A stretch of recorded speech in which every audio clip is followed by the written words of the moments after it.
జై శ్రీమన్నారాయణ. హలో అండి, అందరికీ నమస్తే.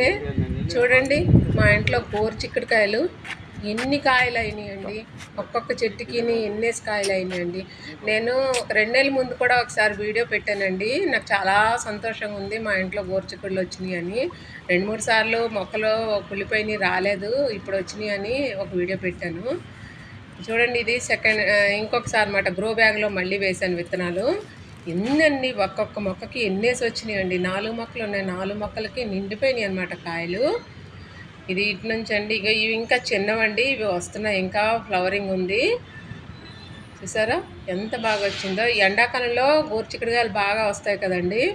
ఇంకా ఎన్ని వచ్చినాయి. ఇక వాలిపోయింది చూడండి ఒకటి బరువుకి. ఎన్ని ఉన్నాయి చూడండి. దానికి ఒక కుటుంబం కరెక్ట్గా సరిపోద్దండి. ఒక 2-3 ఉన్న ఫ్యామిలీకి అయితే చిక్కుడుకాయలు కరెక్ట్గా సరిపోతాయండి. ఇక చూడండి, ఇవి బరబట్టీలు అనమాట. ఇవి కూడా వచ్చినాయండి ఒక గుప్పుడు దాకాను. ఇవి ఇప్పుడు స్టార్ట్ అయినాయి అనమాట. పొడవుగా వస్తున్నాయి. ఎంత బాగున్నాయి, ఎంత ఆనందంగా అనిపిస్తుందండి. మన గార్డెన్లో ఇలాగా ఆర్గానిక్గా పండించుకొని తినడం అన్నది ఎంతో ఆనందం అనిపిస్తుంది కదండి. చాలా వచ్చినాయండి, చాలా పొడవుగాను. ఇవి కూడా ఒక గుప్పుడుకి అంటే కొంచెం ఎక్కువ వచ్చినాయి. చూపిస్తాను మీకు నేను ఎన్ని వచ్చినాయో. ఈ పందిరిపైకి పాకి దాంట్లోకి అల్లుకుపోయినాయండి.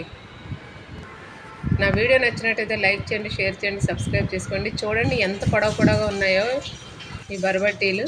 ఇదిగోండి, ఇన్ని చిక్కుళ్ళు వచ్చినాయి. ఇవి బరబట్టి. Thank you.